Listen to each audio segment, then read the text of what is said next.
السلام علیکم، حاضر خدمت ہیں جشن آزادی کی اسپیشل ایپیسوڈ کے ساتھ ڈسائفر ود عبدالباسط کے ساتھ، اور اپنے تمام دیکھنے والوں کو ہم آج 14 اگست کی مناسبت سے جشن آزادی کی دلی مبارکباد پیش کرتے ہیں۔ ناظرین، آج ہم اپنے شو میں کچھ بات کریں گے مکہ دفاعی معاہدے کی، بھارت اسرائیل متحدہ عرب امارات ممکنہ دفاعی معاہدہ، اور یہ بھی پروگرام میں آج جاننے کی کوشش کریں گے کہ کیا امریکی نائب صدر جے ڈی وینس نے بھارتی وزیر اعظم مودی کو فون کیوں کیا، اور دلچسپ بات تو یہ بھی ٹھہری کہ ناروے کے جو وزیر خارجہ کے پاکستان میں قیام ہوا تھا اس پر بھی لے کر بھارت میں کافی زیادہ تنقید کی جا رہی ہے۔ کیا وجوہات ہیں ان سب کی، یہ جانیں گے آج کے اپنے ڈسائفر میں، اور آغاز کریں گے ڈسائفر کا۔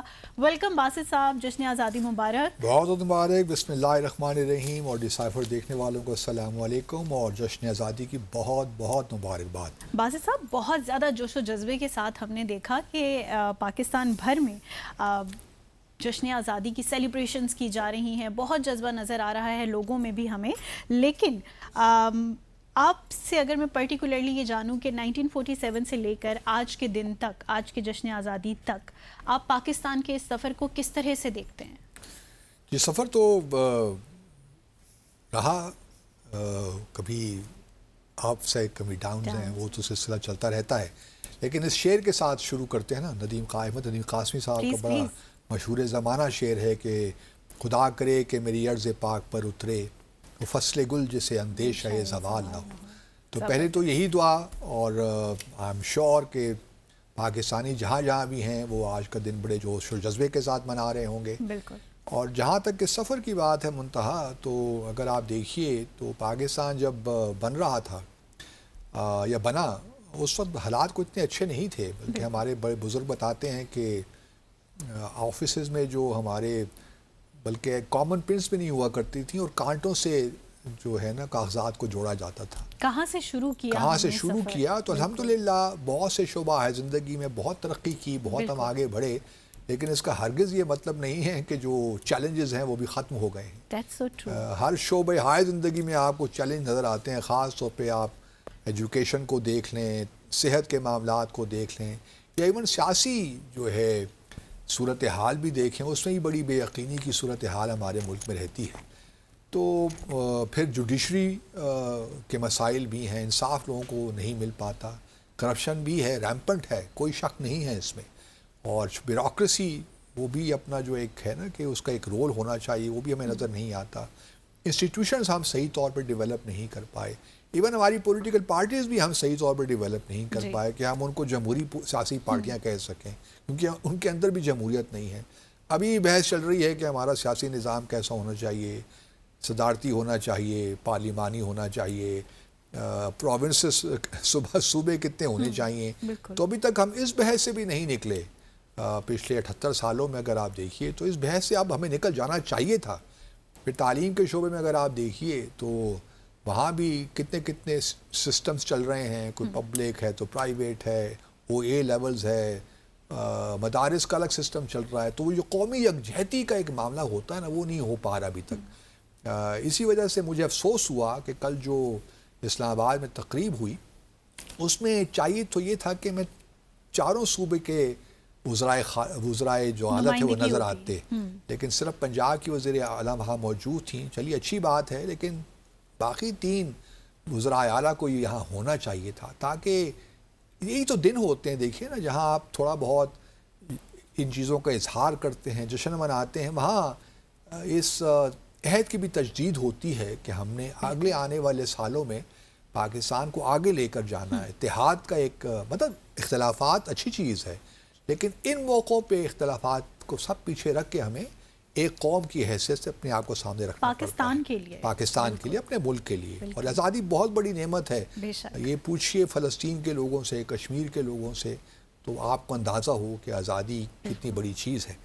تو بہرحال یہ ایک بات ہوئی۔ اس کے بعد ایک تھوڑا سا میں اس سے پہلے کہ میں تھوڑا سا یہ جو مکہ معاہدوں سے بات کروں، میں چاہتا ہوں کہ ذرا ایک شارٹ اپنے ناظرین کو سنانا چاہتا ہوں۔ جی پلیز پروڈیوسر صاحب۔